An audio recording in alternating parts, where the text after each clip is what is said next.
ഞാൻ father ഡാനിയലിൻ്റെ Bible നിങ്ങൾ കേൾക്കാറുണ്ടോ? എപ്പോഴും കേൾക്കില്ലല്ലേ? ഇപ്പോൾ വെക്കേഷൻ അല്ലേ, സമയം കിട്ടുമ്പോൾ നിങ്ങൾ കേൾക്കണം കേട്ടോ.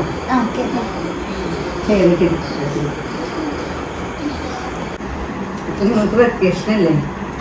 വെക്കേഷന് ഒരു സ്പെഷ്യൽ പ്രോഗ്രാം ഉണ്ടോ സ്കൂളിലോ പാരിഷിലായിട്ട് ഉണ്ടോ? ഞങ്ങളുടെ കുടുംബ യൂണിറ്റിൽ കുട്ടിക്കൂട്ടം തുടങ്ങുന്നുണ്ട്. അപ്പം അതിന് വേണ്ട പ്രോഗ്രാം ചെയ്യാൻ ആഗ്രഹമുണ്ട്. Very good idea. അപ്പോൾ നിങ്ങളുടെ കുടുംബ യൂണിറ്റിൻ്റെ പേരെന്താണ്? വിശുദ്ധ മരിയ കൊല്ലീറ്റ്. മരിയാകുലത്ത് വളരെ ഐഡിയലായിട്ടുള്ള സെയിൻ്റാണ്. അപ്പം മരിയാകുലത്തിയെ പറ്റി നിങ്ങളൊന്നും കേട്ടിട്ടുണ്ടോ? എൻ്റെ കാറ്റീസം ടീച്ചർ എനിക്ക് പറഞ്ഞു തന്നിട്ടുണ്ട്. എന്നാലും അറിയാൻ കുറച്ചുകൂടെ ആഗ്രഹം. മരിയാകുലത്തിയെ പറ്റി എനിക്ക് അറിയാവുന്നത് ഞാൻ പറഞ്ഞുതരാം. മരിയാകുലത്തി കത്തോലിക്ക സഭയുടെ വിശുദ്ധന്മാരിൽ ഏറ്റവും പ്രായം കുറഞ്ഞ ഒരു വിശുദ്ധയാണ്. 11 വയസ്സും 9 മാസം ഉള്ളപ്പോഴാണ് മരിയാകുലത്തി രക്തസാക്ഷിണിയായത്. അതുകൊണ്ട് തന്നെ മരിയാകുലത്തി യുവാക്കളുടെ മധ്യസ്ഥയായിട്ട് അറിയപ്പെടുന്നു. അപ്പോൾ നമുക്ക് എല്ലാവർക്കും ഒരു മാതൃകയായ വിശുദ്ധയാണ്. വിശുദ്ധ മരിയാകുലത്തിയുടെ ജന്മം ഇറ്റലിയിലെ കൊറിനാൾഡോ എന്ന ഒരു കുഗ്രാമത്തിൽ 1890 ഒക്ടോബർ 16 സംഭവിച്ചത്. അപ്പോൾ അവളുടെ വീട്ടിൽ ആരൊക്കെ ഉണ്ടായിരുന്നു? മരിയാകുലത്തിയുടെ പിതാവ് ലൂയിജി ഗൊരേത്തി, മാതാവ് അസുന്ത. മരിയാകുലത്തിയും സഹോദരങ്ങളും ഒരു 6 സിബ്ലിങ്സ് ആയിരുന്നു. അതിൽ മരിയാകുലത്തി 3ാമത്തതായിരുന്നു. മരിയാകുലത്തിയുടെ മാതാപിതാക്കൾ കർഷകരായിരുന്നു. വളരെ സാമ്പത്തികമായി വളരെ പിന്നോക്കം ഉള്ളവരായിരുന്നു. അതുകൊണ്ട് മരിയാകുലത്തിക്കും സഹോദരങ്ങൾക്കും പഠിക്കാനുള്ള ഒരു ചാൻസും ഉണ്ടായിരുന്നില്ല. എന്നാലും മരിയാകുലത്തിയുടെ മാതാപിതാക്കൾ, പ്രത്യേകമായി അമ്മ, മക്കളുടെ സ്വഭാവ രൂപീകരണത്തിൽ വളരെ മുൻകൈയെടുത്ത് അവരെ ഗൈഡ് ചെയ്യുമായിരുന്നു. അതുകൊണ്ട് എല്ലാ മക്കളും ദൈവഭക്തിയിലും എളിമയിലും അനുസരണയിലും വളർന്നു വന്നു. കർഷകരായിരുന്നതിനാൽ അവരുടെ ജീവിതം വളരെ ബുദ്ധിമുട്ടുള്ളതായിരുന്നു. മരിയാകുലത്തിയുടെ 6ാം വയസ്സ് വരെ അവർ ആ ഭവനത്തിൽ താമസിച്ചു. പക്ഷെ അത് കഴിഞ്ഞപ്പോൾ സാമ്പത്തിക സ്ഥിതി വളരെ ബുദ്ധിമുട്ടായത് കാരണം ആ സ്ഥലം ഉപേക്ഷിച്ച് അവർ ഒരു ജോലി അന്വേഷിച്ച് ലൂയിജിയും കുടുംബവും കുറേ ദൂരെയുള്ള നെറ്റൂനിയ എന്ന സ്ഥലത്തൂടെ വന്നു. അവിടെ ഒരു ധനികനായ ഒരു ആളുടെ വയലിൽ ജോലി ചെയ്യാനായിട്ട് ലൂയിജി ആരംഭിച്ചു. താമസിക്കാനായിട്ട് അവർക്ക് ഒരു സെറിനെല്ലി എന്ന ഒരാളും അയാളുടെ 2 മകനും താമസിച്ചിരുന്ന മാളിക വീട്ടിലെ ഒരു പോർഷൻ അവർക്കായിട്ട് കൊടുത്തു. അസുന്ത അവരുടെ വീട്ടിലെ വേലക്കാരിയെ പോലെ ജോലിച്ചു വരികയായിരുന്നു. അതിൻ്റെ മരിയാകുലത്തി മാതാപിതാക്കൾ ജോലിക്ക് പോകുമ്പോൾ മരിയാകുലത്തിയാണ് വീട്ടിലെ പാചക ജോലി ചെയ്തിരുന്നത്. മാതാപിതാക്കളുടെ അസാന്നിധ്യത്തിൽ മരിയ ഇളയ സഹോദരങ്ങൾക്ക് ഒരു വളർത്തമ്മയെ പോലെ ആയിരുന്നു. അവരുടെ എല്ലാ കാര്യങ്ങളിലും ഒരു അമ്മയെ പോലെ തന്നെ അവരെ ഗൈഡ് ചെയ്തിരുന്നു. അധികം താമസിയാതെ മരിയയുടെ പിതാവ് രോഗബാധിതനായി മരണമടഞ്ഞു. പിന്നീട് അവരെങ്ങനെയാണ് ജീവിച്ചത്? ലൂയിജിക്ക് പകരം അസുന്ത വയലിൽ ജോലി ചെയ്യാൻ തുടങ്ങി. അസുന്തയുടെ മൂത്ത മക്കൾ. മരിയ വീട്ടിൽ പാചക ജോലിയും ഇളയ കുട്ടികളുടെ പരിപാലനയും കഴിച്ചു വന്നു. ഈ സമയത്തെല്ലാം മരിയ വളരെ എളിമയോടും അനുസരണയോടും കൃത്യനിഷ്ഠയോടും തൻ്റെ ജോലികളെല്ലാം പൂർത്തിയാക്കുമായിരുന്നു. അവരുടെ നെയ്ബറായിട്ടുണ്ടായിരുന്ന അലസാൻഡ്രോ എന്ന ഒരു യുവാവ് എപ്പോഴും അയാളുടെ കണ്ണുകൾ മരിയയിലായിരുന്നു. മരിയ വയസ്സിൽ ഇളയ ചെറുപ്രായമായിരുന്നില്ല, അവളുടെ ശരീരം വളരെ വേഗത്തിൽ വളർന്നുകൊണ്ടിരുന്നു. അതുകൊണ്ട് ആ യുവാവിന് എപ്പോഴും മരിയയിൽ താല്പര്യം ഉണ്ടായിരുന്നു. വിശുദ്ധ മരിയയുടെ സ്വഭാവം എങ്ങനെയുള്ളതായിരുന്നു? വിശുദ്ധ മരിയ വളരെ അനുസരണയുള്ളവളായിരുന്നു. അവളുടെ ജീവിതശൈലി എപ്പോഴും വളരെ സിമ്പിളായിരുന്നു. എല്ലാവർക്കും എളിമയുടെയും മറ്റെല്ലാ ഗുണങ്ങളുടെയും ഒരു മാതൃക, ഒരു മോഡൽ പോലെ ആയിരുന്നു. എല്ലാ കാര്യങ്ങളിലും അവൾ ഈശോയെ പ്രസാദിപ്പിക്കണമെന്ന് മാത്രമേ അവളുടെ ചിന്തയുണ്ടായിരുന്നുള്ളൂ. പാപം ചെയ്ത് ഈശോയെ ദുഃഖിക്കാൻ അവൾ ഒരിക്കലും ആഗ്രഹിച്ചിരുന്നില്ല. മരിയ മരിക്കുന്നതിന് കുറച്ച് മാസങ്ങൾക്ക് മുമ്പ് മരിയയ്ക്ക് ഏറെ നാളുകളായി പ്രതീക്ഷിച്ചുകൊണ്ടിരുന്ന ആദ്യ കുർബാന സ്വീകരിക്കുന്നതിനുള്ള ഭാഗ്യമുണ്ടായി.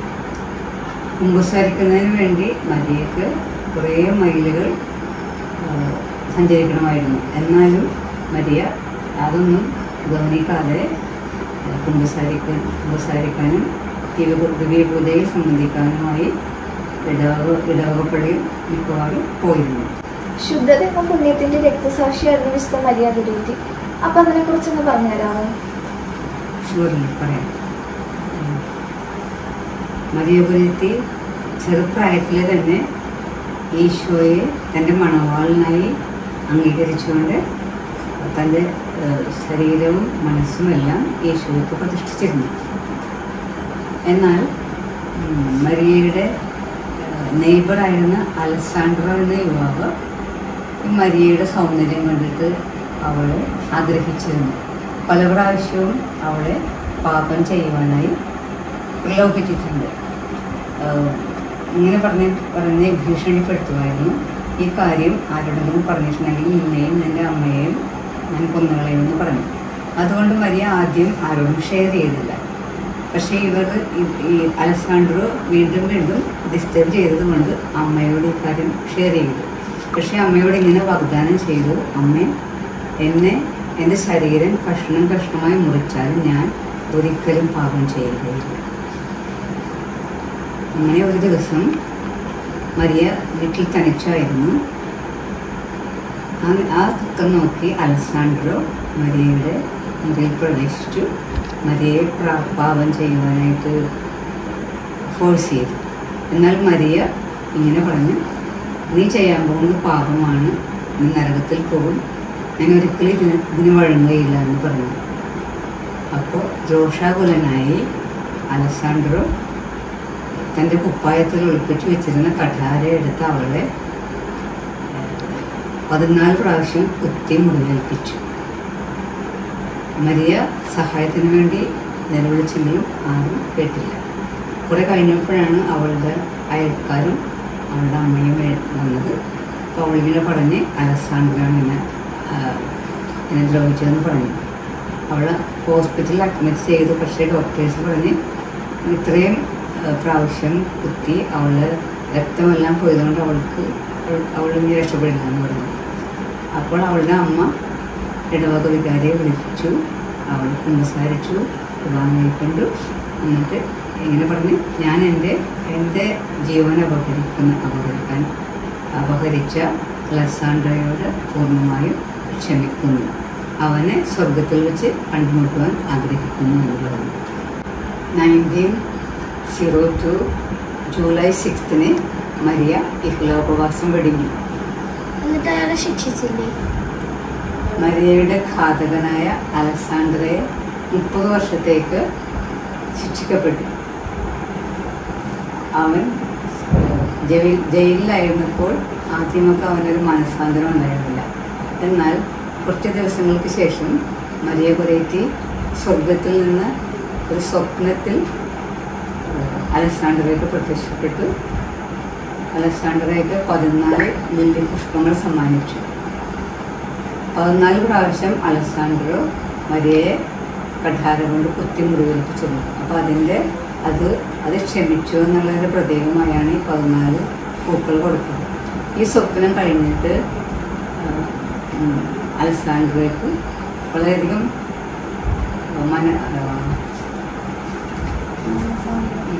മാനസാന്തരം ഉണ്ടായി. അവൻ ഒരു പുണ്യ ജീവിതം നയിക്കാൻ തുടങ്ങി. മരിയയെ അനുഗ്രഹീത എന്ന് വിളിച്ചപ്പോൾ അലസാൻഡ്രോ ഒരു കപ്പൂച്ചൻ കൊടുത്തതായിട്ട് അതിൽ സംബന്ധിക്കുകയുണ്ടായി. 1947 മരിയയെ അനുഗ്രഹീതയെന്ന് പ്രഖ്യാപിച്ചത്. അന്നേരം മരിയയുടെ കബറിടം തുറക്കുകയുണ്ടായി. അവളുടെ ശരീരം അഴുകിയിട്ടുണ്ടായിരുന്നു. അതായത് അവളുടെ വിശുദ്ധി, ശരീരത്തിൻ്റെയും ഹൃദയത്തിൻ്റെയും വിശുദ്ധി ദൈവം അംഗീകരിച്ചതിൻ്റെ സമ്മാനമായി അവളുടെ ശരീരം നമ്മളുടെ ശരീരം പോലെ അഴുകിയില്ല. 1950 മരിയയുടെ അമ്മ ജീവിച്ചിരിക്കുന്ന സമയത്ത് തന്നെ മരിയയെ വിശുദ്ധയായി പ്രഖ്യാപിച്ചു. അതിനും അലക്സാൻഡ്രോ കൂടെ ഉണ്ടായിരുന്നു. മരിയ വെളിച്ചയുടെ ജീവിതത്തിലൊക്കെ നിങ്ങൾക്ക് ഇഷ്ടമായോ? അതിൽ നിങ്ങൾക്ക് എന്തെങ്കിലും മോറൽ നിങ്ങൾക്ക് കിട്ടുന്നുണ്ടോ? നിങ്ങൾക്ക് ഇമിറ്റേറ്റ് ചെയ്യാനായിട്ട് എല്ലാവർക്കും പറയാൻ പറ്റുമോ? എന്തൊക്കെയാണ് മരിയ വെളിച്ചയുടെ ജീവിതത്തിൽ നിങ്ങൾക്ക് നല്ലതായിട്ട് തോന്നിയത്? നമ്മൾ എത്ര ദരിദ്രരായാലും ദൈവാനുഗ്രഹം ലഭിക്കാൻ അതൊരു തടസ്സമല്ല. മരിയ ഗൊരേത്തി കൊടും ദാരിദ്ര്യം അനുഭവിച്ചെങ്കിലും ദൈവവിശ്വാസത്തിലും പരിശുദ്ധ കന്യകാമറിയത്തിൻ്റെ മാധ്യസ്ഥതയിലും അവൾ വളരെ ധനികയായിരുന്നു. എഴുത്തും വായനയും അറിയില്ലെങ്കിലും ഒരു നല്ല ക്രിസ്തീയ ബാലികയെ ജീവിച്ച് യേശുവിനോട് ഇഷ്ടം മാത്രം ചെയ്യുവാനുള്ള അറിവും ബോധ്യവും മരിയയ്ക്ക് ഉണ്ടായിരുന്നു. ശക്തനായ ദൈവം തൻ്റെ കൂടെ ഉണ്ടെന്നും പരിശുദ്ധ മാതാവ് അവളെ സകല ആപത്തുകളിൽ നിന്നും സംരക്ഷിക്കുമെന്നും അവസാനം വരെ അവൾ വിശ്വസിച്ചു. യേശു കുരിശിൽ കിടന്നുകൊണ്ട് പഠിപ്പിക്കുന്നത് പോലെ നമ്മളെ ദ്രോഹിക്കുന്നവരോട് നമ്മൾ ഹൃദയപൂർവ്വം ക്ഷമിക്കണമെന്ന് വിശുദ്ധ മരിയ ഗൊരേത്തി എന്നെ പഠിപ്പിക്കുന്നു. 12 വയസ്സ് പൂർത്തിയാക്കാത്ത ഗൊരേത്തി അലക്സാൻഡ്രോയുടെ 14 ഘടാര കുത്തുകൾ തൻ്റെ ശരീരത്തിൽ ഏറ്റുവാങ്ങിയിട്ടും ഈശോയ്ക്ക് മാത്രം പ്രതിഷ്ഠിക്കപ്പെട്ട അവളുടെ കന്യത്വം അവൾ കാത്തു സൂക്ഷിച്ച് ഒരു രക്തസാക്ഷിനിയായി മാറി. നമ്മുടെ സഹനങ്ങൾ ഈശോയുടെ സഹനങ്ങളോട് ചേർത്ത് വയ്ക്കുമ്പോൾ മറ്റുള്ളവരുടെ പാപപരിഹാരത്തിനും രക്ഷയ്ക്കും അത് ഉപകരിക്കും. വിശുദ്ധ മരിയ ഗൊരേത്തിയുടെ ജീവചരിത്രം കൂടുതൽ അറിയാനായി നിങ്ങളെല്ലാവരും വളരെയധികം ഇൻട്രസ്റ്റ് എടുത്ത് വളരെ പേഷ്യൻ്റായിട്ട് നിങ്ങൾ കേട്ടിരുന്നു. എല്ലാവർക്കും കൺഗ്രാജുലേഷൻസ്, താങ്ക് യു. നമ്മൾക്കെല്ലാവർക്കും മരിയ ഗൊരേത്തിയെ പോലെ സിംഗിൾസിറ്റിയിലും ഹ്യൂമിലിറ്റിയിലും അതിനും കൂടുതലായി നമ്മളുടെ പ്യൂരിറ്റി ദൈവത്തിന് സമർപ്പിച്ച് ദൈവത്തിന് ഇഷ്ടമുള്ളതായി ജീവിക്കാനായിട്ട് നമുക്ക് ശ്രമിക്കാം. എല്ലാവർക്കും ദൈവത്തിൻ്റെ അനുഗ്രഹം ഉണ്ടാകട്ടെ എന്ന് നമുക്ക് പ്രാർത്ഥിക്കാം. അതുപോലെ തന്നെ മരിയ ഗൊരേത്തിയുടെ മാതാപിതാക്കളെ പോലെ നമ്മളുടെ മാതാപിതാക്കളും എല്ലാ മാതാപിതാക്കളും നമ്മളുടെ കുട്ടികളെ ദൈവത്തിൻ്റെ വഴിയിൽ ഗൈഡ് ചെയ്യാനുള്ള അനുഗ്രഹത്തിനായി നമുക്ക് പ്രാർത്ഥിക്കാം. മരിയ ഗൊരേത്തിനെ പറ്റി ആൻറ്റി നന്നായിട്ട് തന്നെ പറഞ്ഞു തന്നു. Thank you aunty. Thank you.